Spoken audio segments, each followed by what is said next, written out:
Welcome to my humble homestead and gardenside chat. So today I am going to talk about rosehip oil, and I'm actually going to strain the infused rosehip oil that we made together a few months ago and my rosehip oxymel that we made. I will link the video below that we did that and that I discussed about the benefits of rose hips in that one. I'm just going to touch briefly on rose hip oil, some great benefits of it, why it's such a hot topic, why it's so expensive. I mean, if you go and you try to buy some, I have a little oil on there, it feels good on my skin.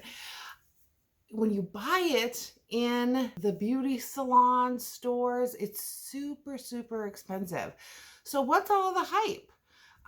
It's been used by ancient Egyptians, Mayans, ancient Americans for centuries. It's been called liquid Botox because of its elasticity proponents. It's been called liquid gold because of all of the benefits that it has.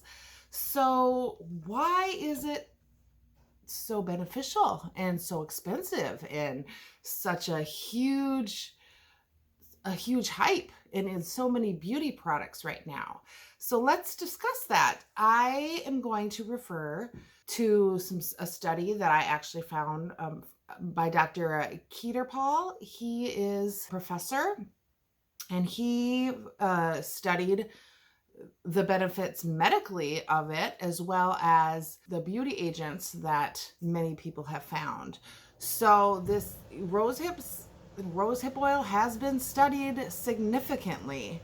So what are rose hips? They're the fruit of the rose that are found underneath the petal, and they're filled with seeds. And so in those seeds are where the oil comes from.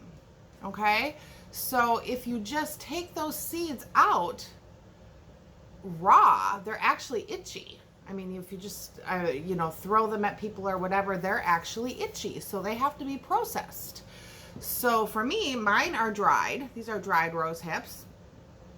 Many of the herbalists and beauty companies and things like that, they cold press them and get that oil out, so which could be why it's so expensive. Okay, so rosehip oil it's very rich in vitamins, antioxidants. I need to talk right. Antioxidants and essential fatty acids like the omega-3s, omega-6, which are the linolenic acids. So it has so many benefits. Many studies, which are, from Dr. Keter, show that it improves signs of aging. So they've actually shown that it has improved signs of aging, pigments, and moisturizes the skin. It's rich in vitamin A, and it helps stimulate collagen, which helps fine lines and wrinkles. So it improves that as well. So, and its anti-inflammatory agents helps like acne and the scarring of acne, as well as its moisturizing components together. With that, it has shown benefits for eczema as well. So the anti-inflammatory with the moisturizing, that has shown some soothing and some help for, skin issues like eczema. So, and severe dry skin. So it is important with using any kind of skin product, any lotion, anything new, any oils, whether you're infusing it yourself or buying it, always do like a skin patch, especially with any kind of herb.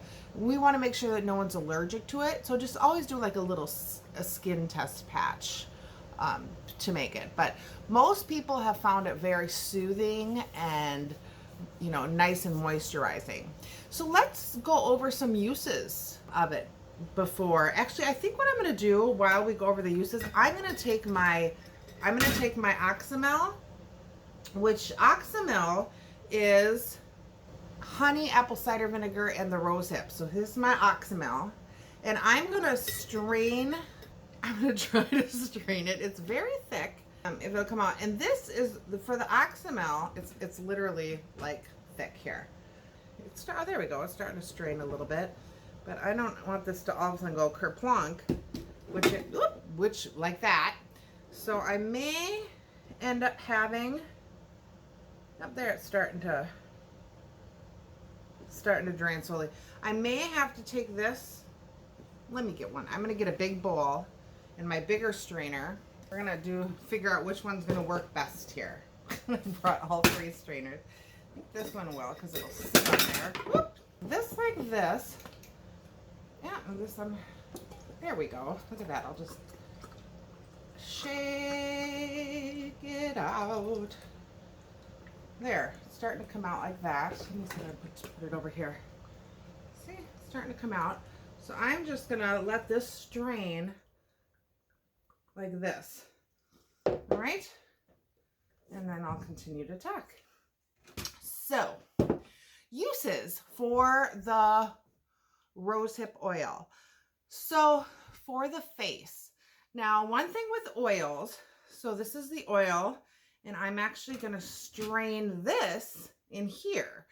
So for the oil, a little bit goes a long way.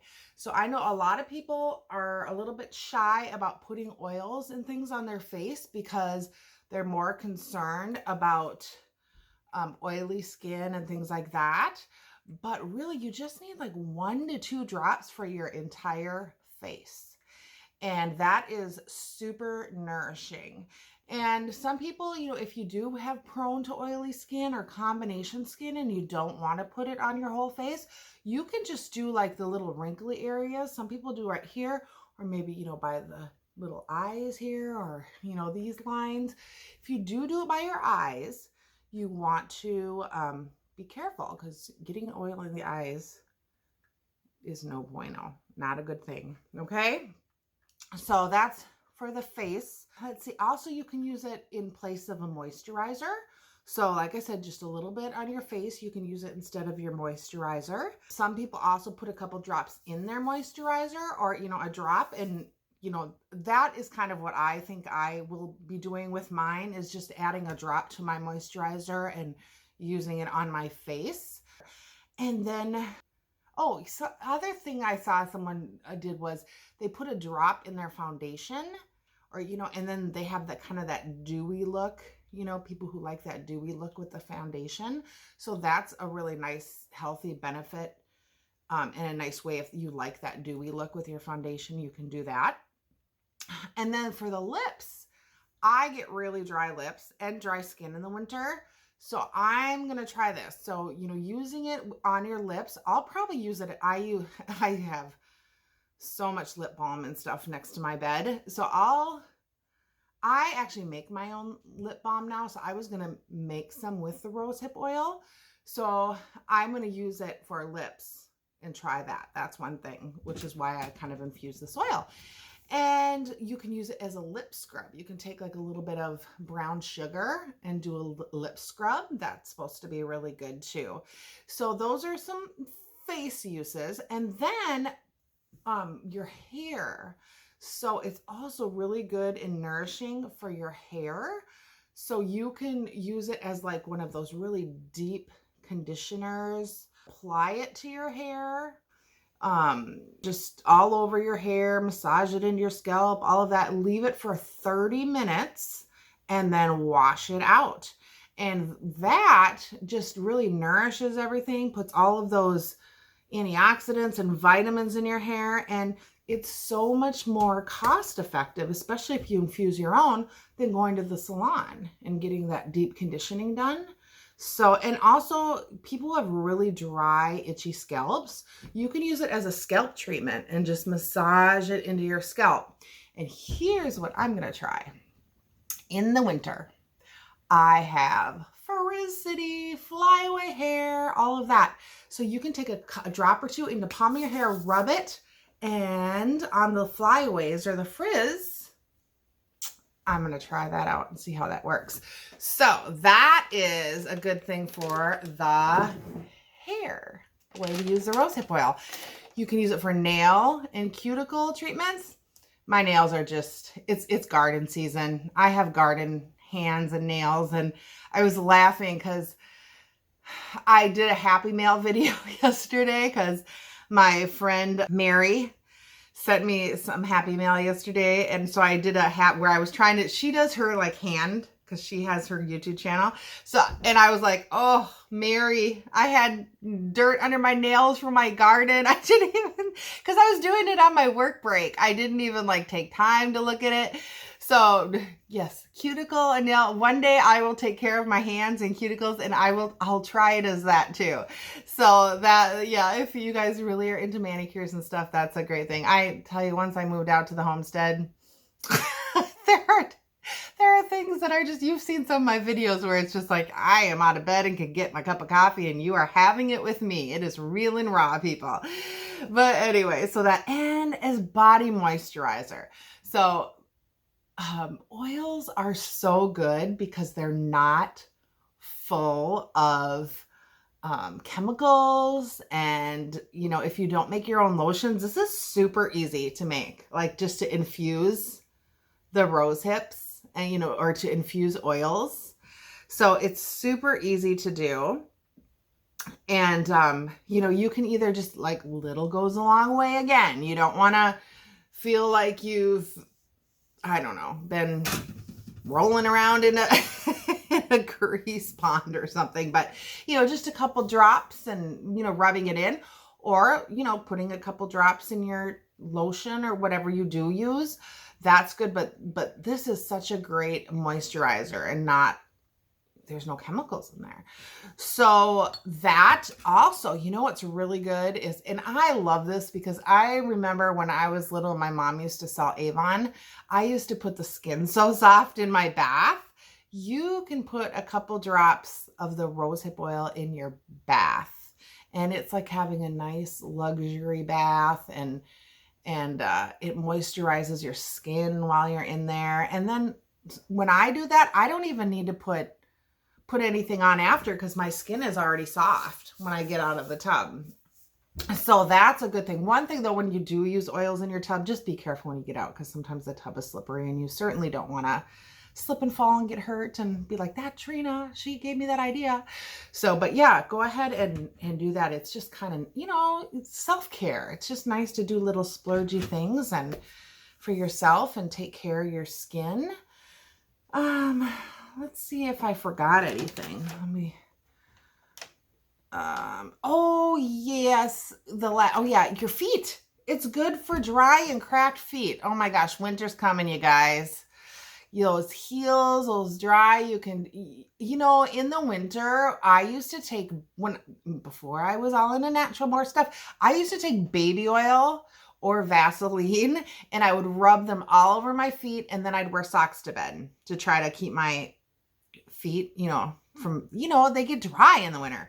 So this would be I'm going to do that with this, because keep your feet, you want to keep your feet, you know, dry, soft, and get rid of those dry, cracked. So anyway, so that is what I'm going to do with this, this rosehip oil that I made. I'm going to try to open it, and I'm going to strain it in this bottle, and I'm going to label it, and then I'm going to keep it in my bathroom and use it for those different things that if I can get it open. It's kind of slippery right now. Oh, there we go. Yeah, so that's what I'm going to do. So if you like videos like this, like and share. And if you have tried to infuse your own oils, or if you tried rosehip oil, or if, you know, you have other uses that you like for this, just go ahead and share below and let me know. I know people that really have some eczema issues and really dry. I get really dry skin in the winter. And I am really going to try this. I have a cookie sheet underneath, by the way, because, yeah, so I am certainly going to do this in the winter and check it out. All right. Thanks so much for watching, you guys. Be blessed. Have a great day, and I appreciate you. Bye.